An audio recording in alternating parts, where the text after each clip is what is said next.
Are you unable to concentrate on the tasks at hand? Do you need help focusing more or leveling up your game? Here's a tip.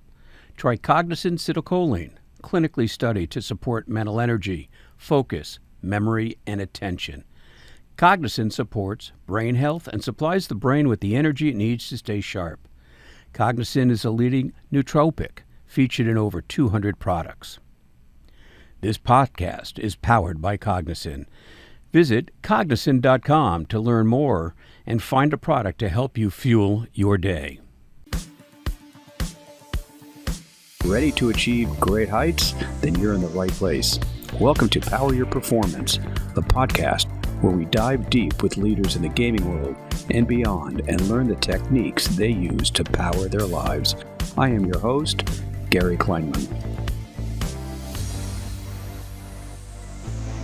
Power Your Performance, Powered by Cognizant, welcomes Marcus, Esports Howard. Good morning. Good morning. Good morning all the way in Texas. All the way in Texas to Tampa, Florida. Tampa, sunny Tampa. Good old Tampa. I think you're part of that heat wave, aren't you, that the media is talking about? Yeah, the heat index, I think last week was like 107, 112, something like that. That's hot. I was taking my kids actually twice in the last week. I was trying to take them to the playground. We just had to stop midway and come back to the house. No, this was enough.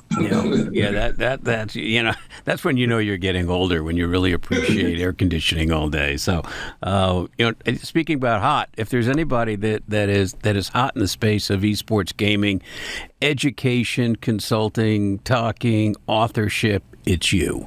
And we're going to get to all those in time, but let's go back. You're a lifelong gamer. When did that start?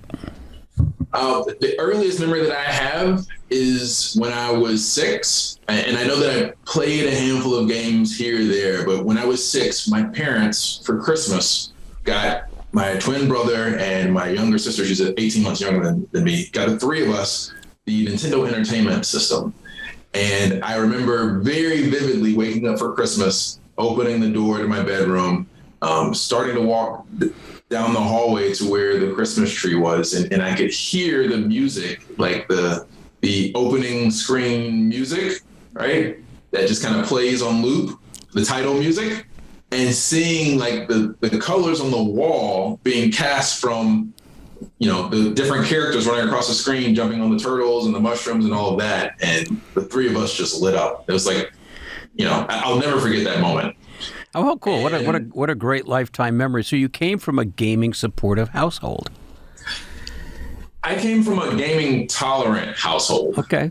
And I've been having some conversations with some of my colleagues here, including Sebastian, Sebastian, that my parents appreciated that it inspired me to learn more about technology. And I think they tolerated it to the extent that it supported my passion for technology.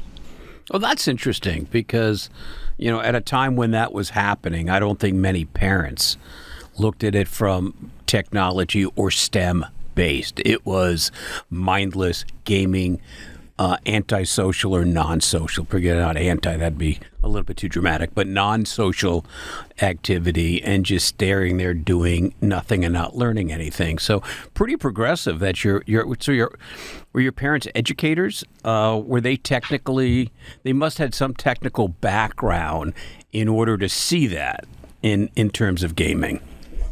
No, not so much. They were college educated, and worked in their respective careers. My dad worked in sales. He got his degree in business and then ultimately ended up as a 911 operator for dispatch for a 911 in DeKalb County, Central Georgia. My mom worked in sales for AT&T, which became like Bell South or whatever happened when they got broken up.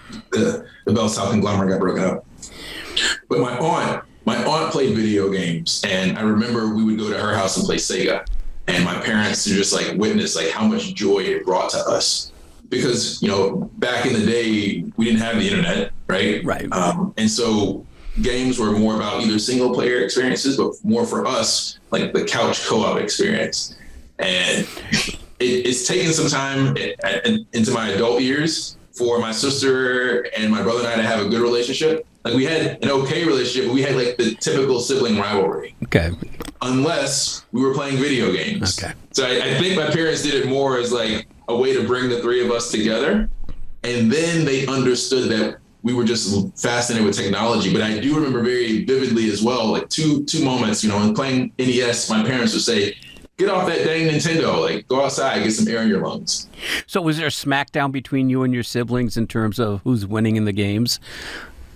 It was always competitive. My sister, the way she tells it, she was always better at video games than us. Right. Okay. And sometimes that was true, but I think that it just helped us all be just naturally competitive against one another.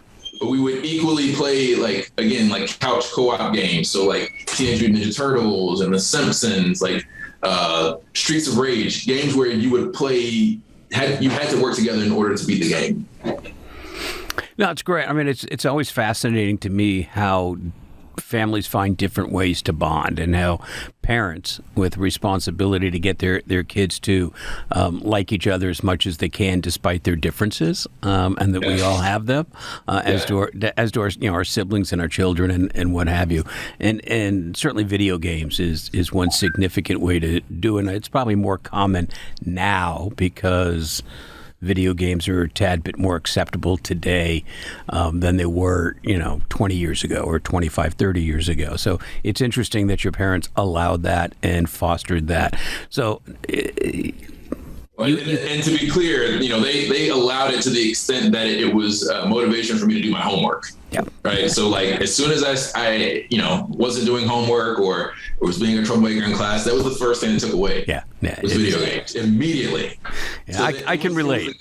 Yeah. My kids have, 3 Xboxes buried someplace that I forgot where I buried them. And every new holiday I had to go buy another one because I forgot where I put the last one. So, and they still laugh at me now, which is funny in their life because I see them doing with their kids. So, and then, okay, so you obviously stayed with video games and technology, right? I mean, is that really where that passion came from?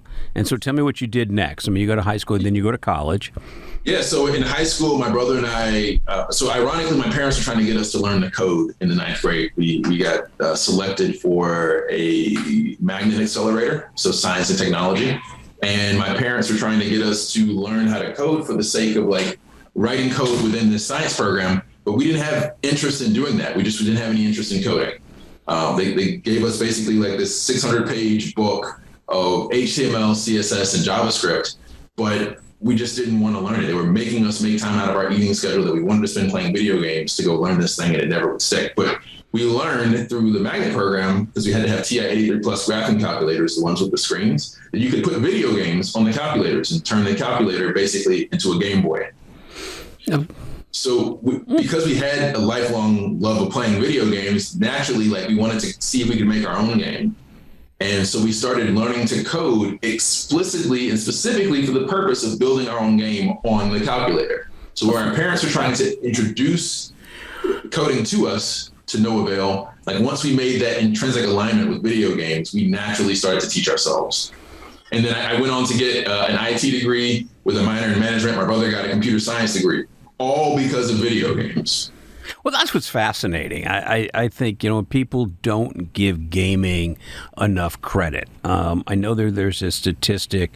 I looked at it and I always forget what it is, but a certain amount of city managers in the United States say that they're city managers because they grew up playing SimCity, right? Which is pretty impressive, right? I mean, so when that kind of skill set becomes enjoyable and gets ingrained in who you are, and you can take that and build a career and touch other people's lives by doing that, pretty impressive. I mean, it's also something you don't hear about very often, like the story you're telling us that in your history, that building it off a calculator is what got you to where you don't hear that, and those are powerful stories that should be told. Right, because that's a value proposition that there isn't anybody that doesn't want to support that and extend it. So you start doing that. And when was your first professional thought that you said, "Hey, I think I can probably do something forever as a career in gaming technology and its extensions"? Ironically, it wasn't until after I graduated from college, right? So like 22, 23. And it happened almost by accident. My brother and I, after he graduated, was like, all right, well, now we have technology degrees. We know how to write code. We built a number of applications. Let's try making another game. So we started designing this game, building this game, built a game design document, did like concept art. We had mock-ups for like gameplay mechanics and all the features. And so we started doing market research as any, gaming studio worth their salt should want to do in order to understand like what's the market potential for the genre and the experience you're creating. And we learned that there are over 1.3 million games in the industry, or at the time, over 1 million games. It's grown since then, over the course of the 10 years we've now been in the space. And that 75% of them are made by independent game developers, which just like indie music, indie film, small teams, more creative, smaller budgets. And that unfortunately in 2013, the year we started this solution, the average game developer, which is the average indie game developer, made less than $500 of revenue per year, which is not enough to sustain a single person, let alone a team. It was certainly not in America.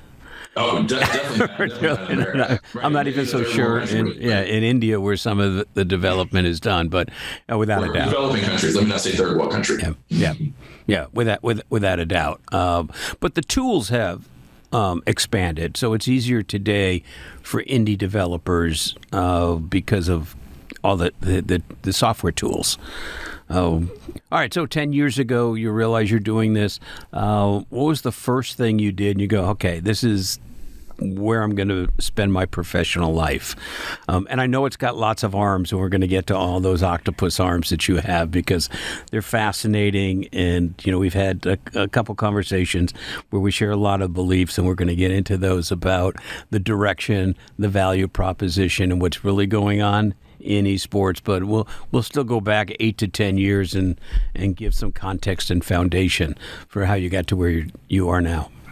Excellent. So we recognize there's this problem. And while you do hear of like Minecraft started indie, obviously it's a household name. Rocket League, indie, started indie, household name. League of Legends, technically indie, now a household name. More often than not, most games down the line, think of it as a proverbial elephant graveyard. The actual term in the ecosystem for what was happening was indie-pocalypse, like indie and apocalypse, right? Right. So we knew that we didn't have a budget for marketing. And if we didn't, ideally or inevitably, if we didn't find like a scalable solution to grow an audience for the solution, the gameplay experience we were creating, there was a very low chance of success for us. Again, Minecraft being an exception to the rule. So we digitized word of mouth marketing in Project MQ, our solution, a multimedia search engine for amazing games. Like because we had spent our entire lives basically playing video games, we could intuit what was novel and fun and what was quality versus what was derivative or just poor quality, and leverage our scouting ability to identify games with how we discover games to build this solution we could deploy at scale. And we managed to scale it to users in 40 countries. That's fantastic. This solution. And so the first thing we ended up doing was software development, building the solution, community management, because it was just the two of us. So we had to split the bill down the middle. Malcolm had a computer science degree. While I can write functional code, I'm competent in writing code, he is traditionally trained in writing code. Also, like I am a better community manager, networker, writer than he is. So it just made sense for like for him to prioritize writing code and me to prioritize building the community. So I built a community of 30,000 plus indie game studios and indie game fans over that 7-year period while he built the platform. We missed several launches. Again, we were bootstrapping with the money from our day jobs. And so to answer your question, software development, community engagement, growth hacking, and ultimately consulting. We would take what we learned in that process of building that community and share that advice to indie studios so they could go and build their own communities. As you were doing that, did you start forming your impression of what you thought the ecosystem should be in the direction that it was going in terms of gaming? And that was probably just before the boom of esports. So you're in the trenches as esports is going, hey, wait a second, there's something here. What did you see then that you thought was going to happen versus what actually is going on now? Another great question. So quite candidly, I didn't even know about like esports proper until 2017. So we started our business. We started building our game in 2011. We had to pivot into Project MQ 2013.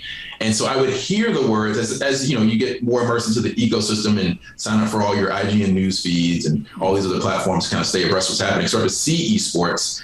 And even kind of leveraging that, Newzoo was putting out reports and covering esports as well. But it wasn't a priority for me because we came up in the gaming industry, which is separate from the esports industry, right? Like I never played competitively. Like Sebastian came up in the esports industry. He started competitively. He played Madden and Dead or Alive. Like he started in that space and grew into the gaming industry. I took the reverse growth path, starting in gaming industry and growing into esports. So how this happens is, so we built this global platform. We are now recognizing from looking at our stats that like, because we have, we started from Twitter and grew that into our platform. Most of our audience was international. We had a very shallow domestic presence, especially in our cities. At the time, I lived in Tampa. My brother lived in Savannah. No interaction, no engagement with the local community. So we said, let's start doing activations in person. We started what we call like indie game arcades, where we would curate these games out of our scouting ability and our networking, and then create these in-person experiences where we would help remove the stigma for parents that games are only violent first-person shooters or like Mortal Kombat. Right. Those exist and they have their place, but we were just trying to introduce both students and teachers and parents about all the different types of games. So we started building these activations, and in that process got invited to do one of these arcades at DreamHack Atlanta, the first year that DreamHack came to Atlanta, 2017.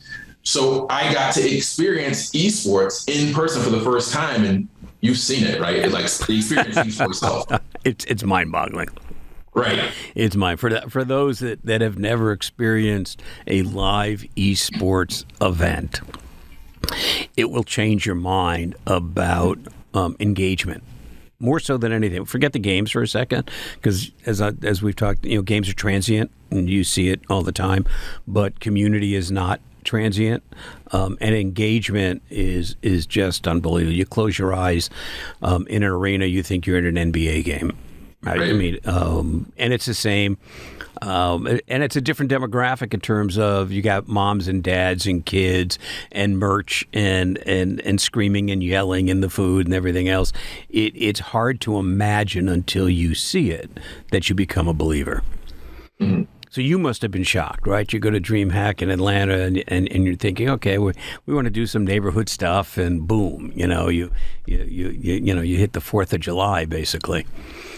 Yeah, and what's interesting is we did that indie game arcade. We had, 15 games or so. Only one of those games had an esports on their radar. They'd actually built their game for esports. The other 14 games had no interest or no understanding of esports. So that helps you understand, like, even then, like the disconnect between gaming and esports, and you'll see this actually if you go and look at all like the annual industry-wide reports. Most of them don't even reference the word esports in their report. It's a global industry report or a nationwide report. So either the International Game Developers Association or the ESA, the Entertainment Software Association. Right. You may be lucky if you see one reference to the word esports, but they don't do any research around it because that's how far disconnected esports is from gaming. Yep. So that was one of the first kind of gotcha moments for me, is like, as I see esports and now recognize that we have to be in the space, doing my research with reports that I'm used to consuming and analyzing, not seeing those same references there. And now, is the reverse not true? You see the reference, and esports as a phrase mm-hmm. seems now to encompass gaming when it's totally different, right? I mean, esports is really just a small sliver of gaming, but the coin's been flipped. And most people think that gaming is just part of what esports is, and that the monster is esports, which is kind of interesting because it's just not true. I mean, and where and why did that coin flip when the industry became an esports industry as opposed to a gaming industry? I would say right around that 2017 moment, right? When you started to have DreamHack come over here to the US and they are focused on esports, right? It's gaming culture more generally, but a heavy focus on esports. And you start to see these teams start to spin up. And again, like FaZe Clan has been around for 10 years, but they weren't really like competitive teams, more so than content creators to begin with. And I can't give you the start date for each of the teams over the last 10 years, but again, that's when I started to see them pop up more and more. And granted, I was spending more time doing research on the esports media outlets, so I was just seeing more of them. But to your point, I think that interesting is maybe being generous. I think that it's downright deceptive for esports organizations to misrepresent the opportunity in esports. And I'm going to preface that statement after the fact with, I believe that esports is here to stay. I think that it's going to fundamentally change sports as we know it, education as we know it, and brand engagement as we know it, both from an employee company culture perspective internally and externally from a sales marketing perspective. Well, that's a very interesting point you raise, is that esports can be used for corporate culture, employee retention, important concepts, obviously, different than entertainment, casual, competitive, fun gaming that people do socially, like they now play pickleball, which is everywhere and then some, right? At the anger of all the tennis players who are losing their courts, but kind of that friction between how it's used corporately, where the money side is, and where the entertainment social value is, if you will, in just community engagement, kids playing or people playing with friends, family, and what have you. So, I mean, it's an interesting distinction that you bring up. So when you look at esports, and you're very vocal in the entire atmosphere of esports, and we're going to go through a whole lot of your opinions because they're fascinating, well thought out, and researched. Where's the rub? I mean, is esports better in the corporate retention, build customer relationship as opposed to the competitive esports as a sports league like stick and ball is? I think the disconnect is that esports is over-indexing on sports and not indexing enough on gaming. So when you think about sports is selective, almost elitist, right? It's high performance, these top tier athletes, and not a knock against athletes, right? But if you think about it, they represent like the most, the best players, the best individuals, people at their specific skill set. So them being the best makes everyone else who can't compete at that level basically naturally excluded. So you have, let's take an NBA team.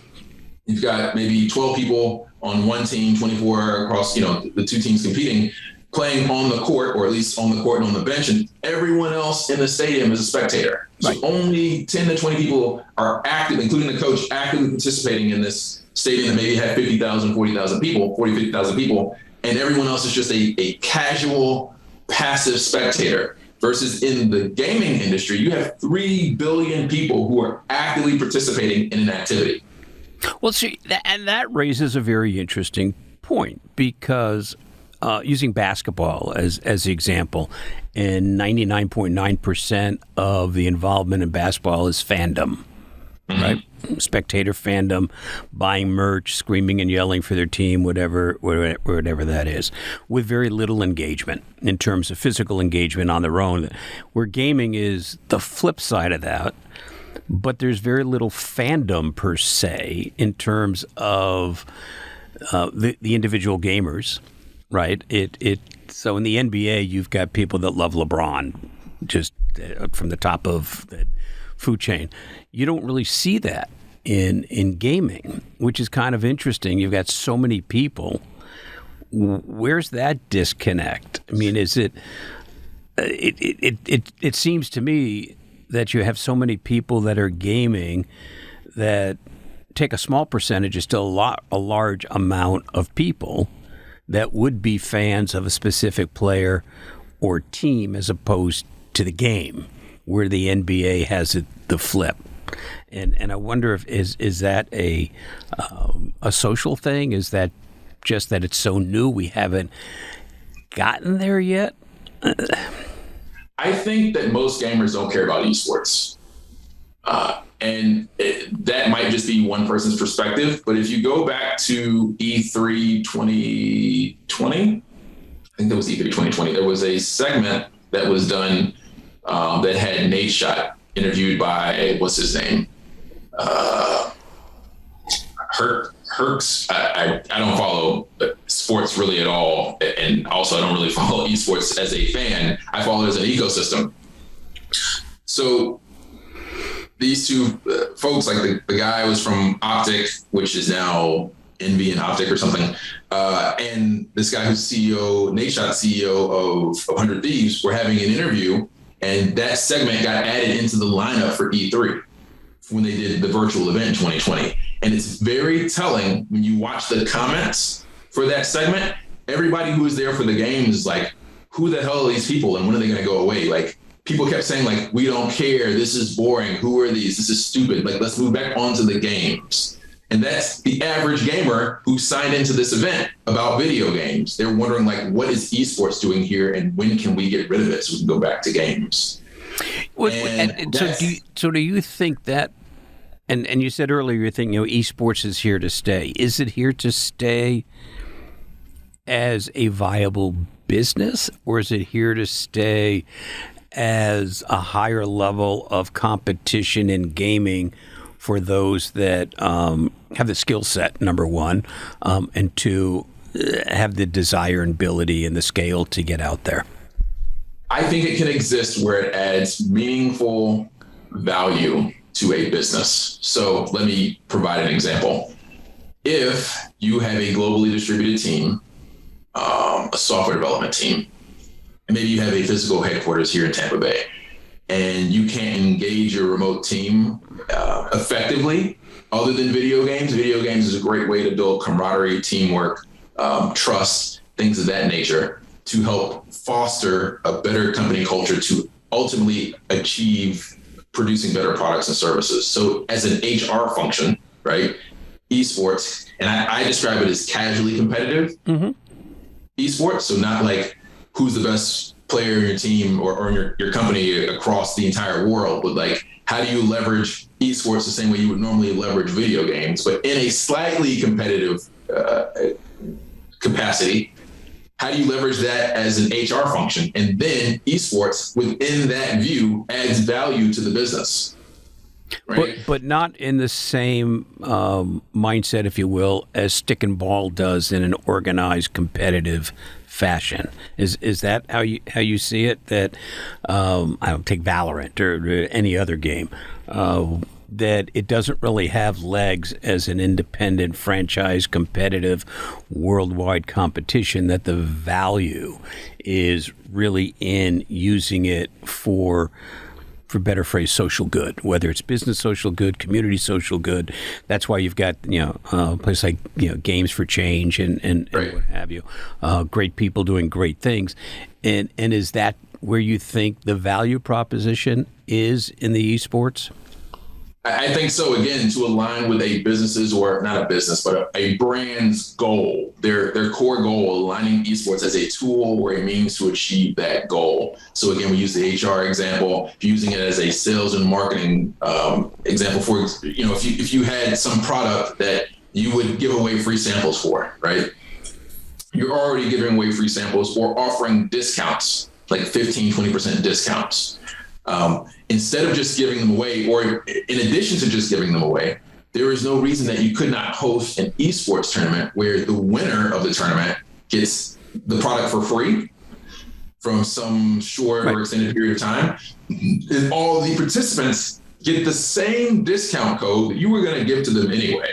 Right. But now they feel like they've earned it. And because they engage, and now you're leveraging the joy of video games to build relationships with those individuals instead of them just either seeing your ad in the newspaper, watching it on TV, seeing it as a sponsored post, or even if they are part of your community, just seeing it in their scrolling feed on name your platform, social media platform of choice. Those are passive marketing versus like relationship building. Right. And I believe that video games and casually competitive esports, which is not tier 1, top 0.1%, has the most opportunity. And I also believe that if you build a casually competitive esports ecosystem where it's mostly for socializing, but it is competitive, it will eventually support that top tier level of gameplay. But if you only focus at the top tier level of gameplay, you can never activate the full potential because you have to think more grassroots. And that's right. You got to grow up as opposed to esports right now. Bottom up as opposed to top down. Well, yeah, exactly. I found interesting that I think it was 2 weeks ago, the Call of Duty franchise fees have not been paid by most of the franchisees. That there's $35-45 million outstanding. If it's outstanding now, it's an uncollectible. They're not going to write a check. And it has to go to the core proposition that esports in its current business formation and format cannot be a successful standalone business, which is, I think, why you see, and your opinion is important, the FaZe Clams, the Teen Liquids, they're entertainment organizations now, which I find humorous, just because they're saying, we're content creators, we're not a sports team, and that may well be. Is that because, as a business model, esports the way it is currently configured is not sustainable? There are so many layers to this. I think the immediate issue is that you have a bunch of. I'm 36, so I say this with all due respect, a bunch of kids, and they may now be in their 30s, but you have, let's say, people who their only qualification for them being leaders in their organizations is that they were doing like smoke rings and trick shot videos 10 years ago, and their organization happened to take off, and now they're in leadership roles. They don't have the business education or the life experience to lead organizations of the valuation that they currently have, which is why I believe that you don't see the sustainable revenue, because they're still thinking from the I'm the most popular kid in class perspective versus like I'm the kid who's going to graduate, to use a school metaphor. Right. Well, but if you look at, again, and all too frequently, and maybe it's right to compare the business model of esports to the business models of stick and ball sports, right? And the bulk of stick and ball sports business model are media rights, right? I mean, whether it's sponsorships on the stadium, whether it's in stadium or in venue, ad placement and buys, and streaming and cable and television, you strip that away. There's not a football team, baseball team, hockey team that has any degree of sustainability. And esports will probably never get there, I don't believe, because it's essentially a computer digital distribution, which is limiting, right? So you're not going to see Valorant from 8 to 11 o'clock on a Thursday night. You're not going to have Monday Night Valorant on Amazon from 8 to 11. So where does esport then go? Because it's not inexpensive to pay the athletes, to travel, to train, nutrition, which is certainly what Skins is all about. Where's that money come from? And is it viable? What I would expect to see, and I think we're starting to see it now, is that esports teams will evolve into agencies and help non-endemic brands. The smart ones will do it early, and we're seeing that with Misfits Gaming. Will help endemic and ultimately the biggest opportunities in non-endemic brands build their own internal gaming and esports divisions. Again, I believe that 20 years ago, and you've probably seen this, 20 years ago, like only a handful of Fortune 500 companies were in social media. And those who were in social media were doing it through agencies because they didn't understand and appreciate and know how to leverage it for their business. So they had to go to an external resource, subject matter expert, in order to do that. Over time, the technology has become more accessible and the understanding has become more accessible. And now most brands and businesses leverage social media. I see that exact kind of journey happening with esports right now, with tier one esports orgs being those niche boutique agencies. And as esports goes on that same journey over the next 20 years, they're inevitably not going to continue to lead the market, because why would you pay $5 million to Team Liquid to be a sponsor, have your logo on a jersey, when you could spin up your own internal esports organization for $250,000 and generate more business value for $250,000 than that $5 million you spent to sponsor that team? And what do you think the future of that is with Web3 and metaverse? I see them right now in the short term as colliding hype trains. If you'll notice, I would say all from my research, and maybe I'm missing some, but to my understanding, all the tier one esports orgs have at least one crypto sponsor, if it's not now their major sponsor, because most endemic and non-endemic brands have learned that you don't get your return on investment for sponsoring esports teams. The exception are the crypto companies, because as a business, they've only existed generously 10 years. More realistically, the last 2 or 3, the NFTs have become popular and the metaverse has become popular. So there's not enough long-term business value in their own business models to even be putting the money into esports orgs, but they also don't have the understanding that the other brands have learned about, like, whether you can or can't, and typically you can't get your money back out of spending. So as we're seeing in crypto winter, I would anticipate that deals are going to get lower, if not go away, especially if you've put in tens of millions of dollars and you're not getting that conversion because gamers don't want anything to do with NFTs. That's right. A broad statement. But yeah, well, I think consumers also. I mean, the NFT conference is in New York this week, and everything, and I know a fair amount of people there. It's one place I did not want to be this week. Is that the NFT market is basically bottoming out faster than the downhill on a roller coaster. But is that the same thing with the metaverse and Web3? Or are they just the fear of missing out? It's the next thing. We got to create something, so let's call it something, and it will be the extension of gaming in the intersection of reality and virtual. I can appreciate, having lived through kind of the launch of the commercial or publicly accessible residential internet, the potential that the metaverse will have, the inevitable potential of the metaverse and blockchain will have, just as the internet and social media have transformed the way we do business and our personal lives over the last 20 years. Like, we're literally only having this conversation now because the internet exists, right? And you're broadcasting some point in the future because social media exists. So I see that happening, where the metaverse becomes like the evolved version of the internet, where there are storefronts and e-commerce and all that. Will we be at a kind of Ready Player One surrogate space where you're going to be, spending the majority of your time there at the exclusion of the rest of your life? I don't think so.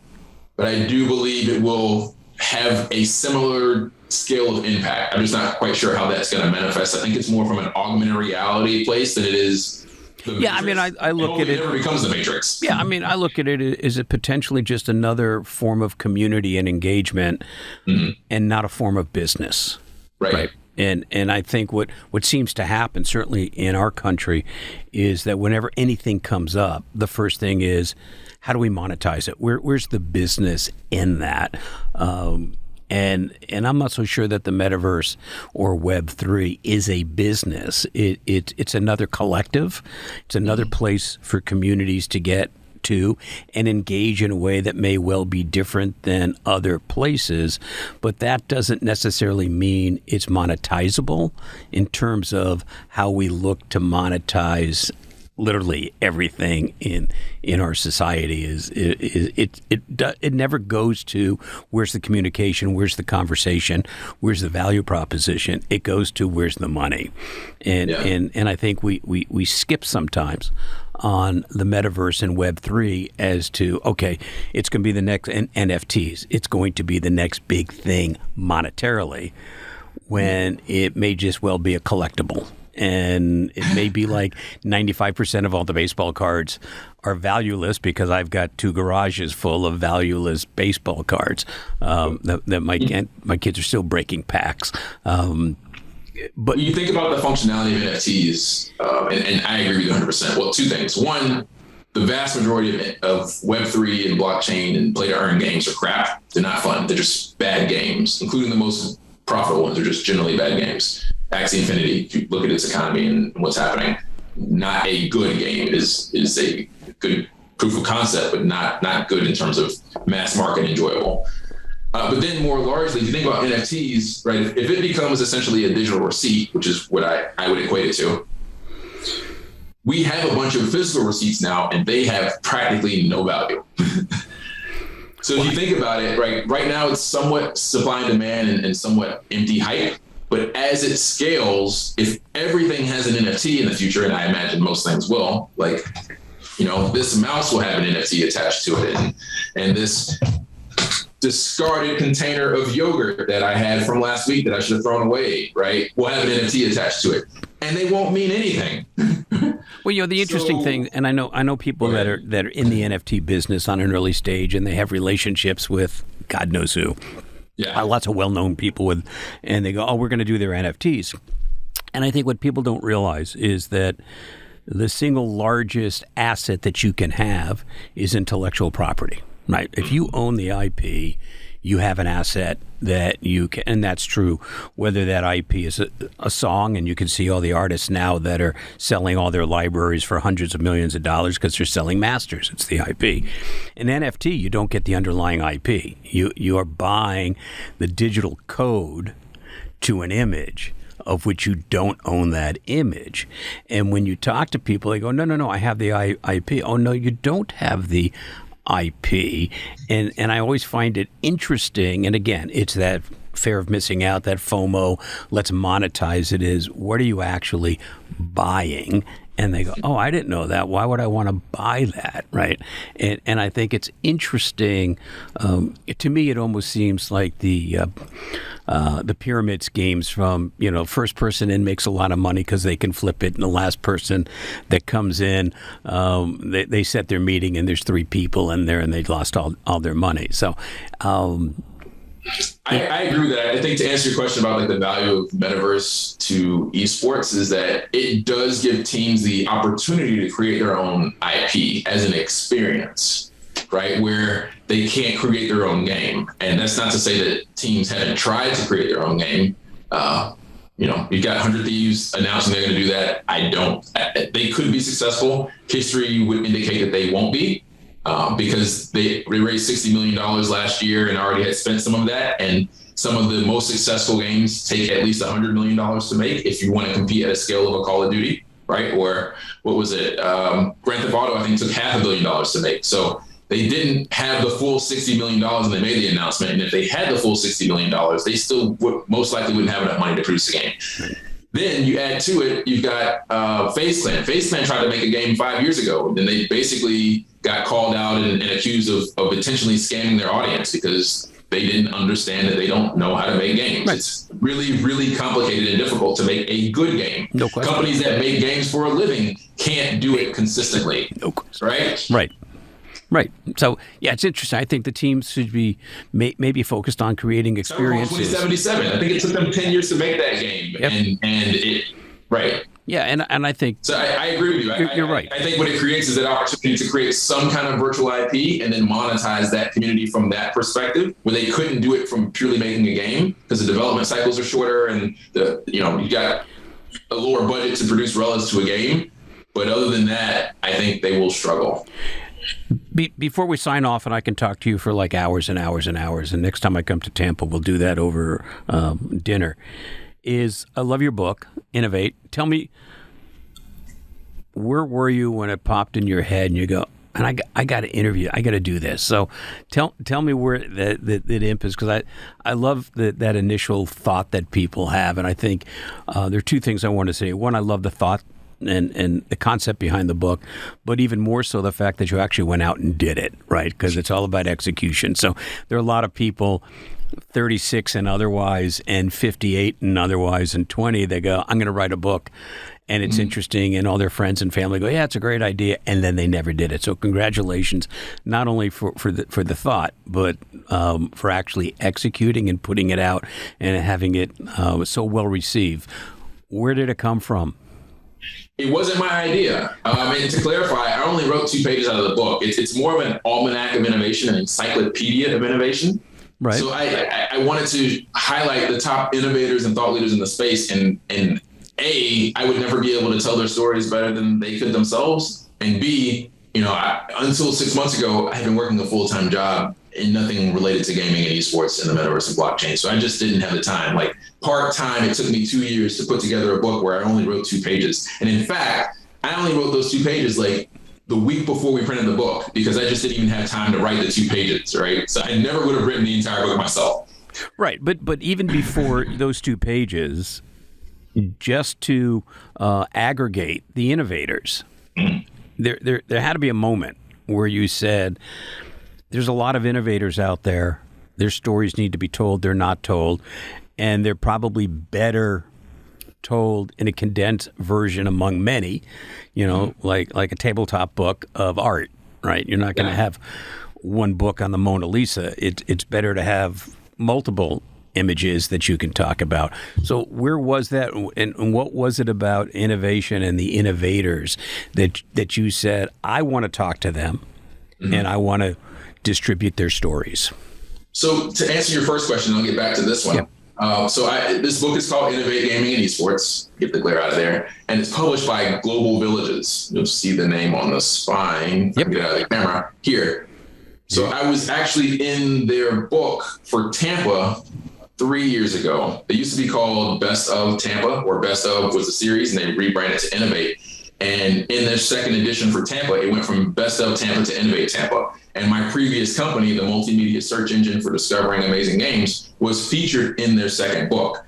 So in that process of them featuring me and including me in the book, they got to learn about the gaming industry because I put that context in that story, in my 2-page feature in that book. So they came to me before the pandemic and said, we really think there's an opportunity to do a book about industries. That's where we're going. We're going to continue to do cities, but we also want to do industries. And we would love for you to lead an effort on gaming and esports. And then the pandemic hit, and gaming and esports became like the only thing people were talking about as the only industry like not affected by the pandemic, right? Right. The industry increased in revenue. Yeah, it was actually bolstered by it. Down, right. And so they said, we really got to do this book. Can you do this book? And I told them, like, I don't have the time because I have a day job and I'm still building my startup and I've got 2 kids and I want to make sure I spend time with my wife. I just don't have time. They kept asking me. I said, all right, I'll do this, but I don't know how long it's going to take. And it took us 2 years.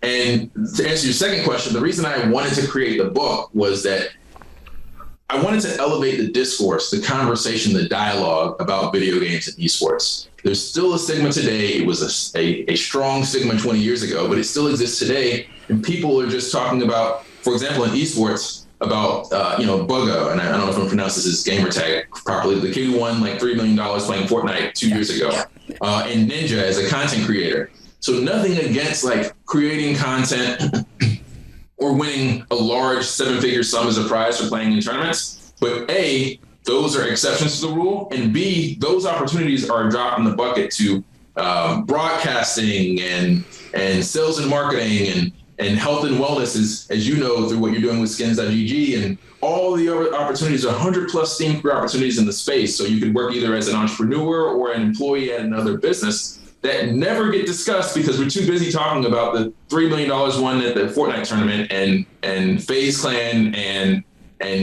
Ninja. So I wanted to just elevate the conversation so that we can then have the second more important conversation of how do we integrate gaming and esports into our daily lives to reach our personal goals, whether that's as a student trying to understand what their career opportunities are, a parent trying to support their child's passion in a way that makes sense and creates actual opportunity, teachers trying to be more effective as educators, right? Businesses who understand that like traditional advertising is on the way to the waste bucket, and digital advertising is becoming more and more competitive because of ad blocking, and social media is becoming more and more crowded, needing a way to use a digital strategy that is effective and scalable, right?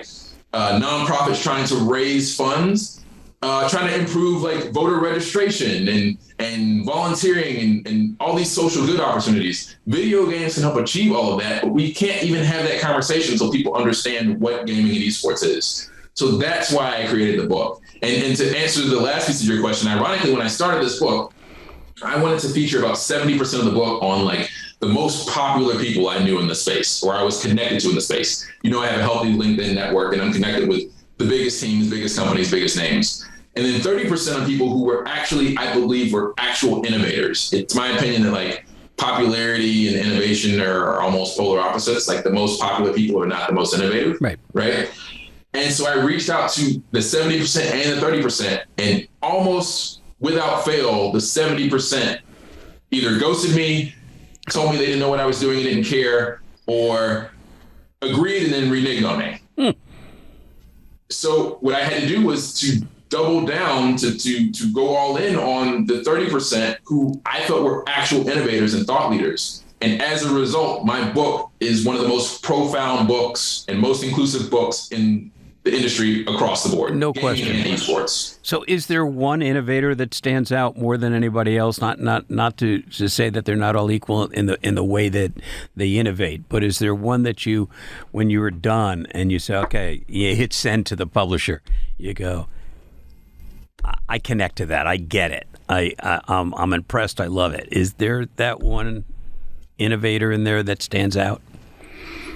I'll give you two options or two examples. One from the thought leader perspective is the first part of the book is thought leaders, and the remaining 80% of the book is innovators. The thought leader is Trinidad Hermida. She used to work as the director of diversity, equity, and inclusion at Niantic, who makes Pokemon Go and several other games, right? And then she left to start her own business. And she works with now the biggest games companies in the space, you know, Unity and Unreal, you know, hopefully that's public on our website, but she works with some of the biggest gaming companies in the space. And she wrote this piece about why it is important for historically excluded communities of the gaming, esports, tech industry to encourage their kids to A, play video games and learn about tech, but B, take the risk to be a part of these frontier companies. You know, you think back 20 years ago with the dot-com boom and bust, we had trillion-dollar companies that were birthed in that boom and bust, like Amazon and Netflix and Facebook. But at the time, they were risky endeavors. And because historically excluded communities are also typically economically disadvantaged, those parents want safety for their kids, security for their kids. So they will advocate and advise them to go the safe route, right? Not go do something that's risky. They're only speaking from their lived experience. And as a result, if you include the other systemic issues around racism and sexism in the country and in the world, it dissuades generationally dissuades historically disadvantaged groups from taking advantage of opportunities of being either founders in their own companies or getting equity in companies that then go on to exit, become billion, trillion-dollar companies, which then prevents wealth from being distributed back into the communities that need the wealth, especially if you have ecosystems where those same communities are being like appropriated. For example, FaZe Clan made its rise to fame off of basically appropriating urban culture from the F or however they do it, like the gang sign F, to the rap music, to the way they wear, you know, all their clothes, like all of that is urban Black culture. But no one who works at an executive level is from the Black community. So if they do whatever valuation they do when they go public, that money will not go back into the Black community that made its money off the Black community. I'll say it very bluntly there. So that's why that particular piece is important. She addresses the importance across the space for parents encouraging their kids to play games and then take that risk. One of the ones I'm most excited from a company perspective is Joshua Nelson. He has a company called Emotional Ideas. He has a series of global patents on basically creating real life Mario Kart, not like simulation racing, which is cool, but like embedding a gaming controller in an electric go-kart that could go up to 100 miles an hour so that you could literally have like racing where you can shoot lasers and have to dodge bombs, and your speed is impacted by your strategy of you as an individual and your team, fundamentally redefining motorsports globally. That's cool. That's cool. So those are the two, the very impressive thought leader and the innovative company. Very impressive. Sorry, I was long-winded there, but I got on a soapbox. No. I've got some thoughts of the beginning of next season of the podcast. I want to do a series of conversations with clergy and members of the gaming about morality in gaming and who sets the standards, who enforces them, and what are the consequences for violating that, and how does that play in a metaverse and things. I think there's some really interesting conversations that you would. I'm going to bring you back for that because I think you've got. So the last thing that I'm going to ask you before we go, and I've taken up way too much of your time, is: do you have any time to game anymore? The last time I gamed was about 90 minutes ago, and only because I was doing an interview in Decentraland, which is a metaverse, which is basically a video game. And I was saying and I'll have to introduce you to Bubba, who's the executive director of the Varsity Esports Foundation, who's coincidentally also featured in my book. Okay. I said this when I spoke virtually in New Zealand 2 weeks ago. They had a summit around health, education, and gaming in the intersection. That, I knew from the 5th grade that I wanted to work in the video game industry as a full lifetime career because of the impact video games had on me as a 6-year-old. And I didn't know how to get there, but I knew it was like a life goal for me. And ironically, because I'm trying to create that opportunity at scale especially for historically excluded demographics, I rarely have time to play video games myself because I also, have to take care of my family. Right. I'm running my own business, and the book. There wasn't enough hours in the day. So I think, excluding this 2 hours ago, I don't think I've played a video game in at least, I would say, something close to 90 days, between 30 and 60, maybe 90 days. Like sat down and really played. All right, so we're going to end this so that you have an opportunity to go play. That's your direction. As soon as we say goodbye, you go play. You're going to come back. We'll talk about some more in-depth conversations in a few months. Marcus Esports Howard, thank you for your time, your insight, and everything that you're doing for the industry, and keep it up. Thank you. I appreciate it. Thank you for the opportunity. And thank you for the work that you're doing in the space as well. It's important. All right. Thanks, dude. We'll talk soon. All right. Bye-bye. Bye-bye, dude. Thanks for listening. This podcast is part of the MAP Esports Podcast Network and produced by Innovation Media Enterprises. Please be sure to leave us a review and follow us on your favorite podcast player.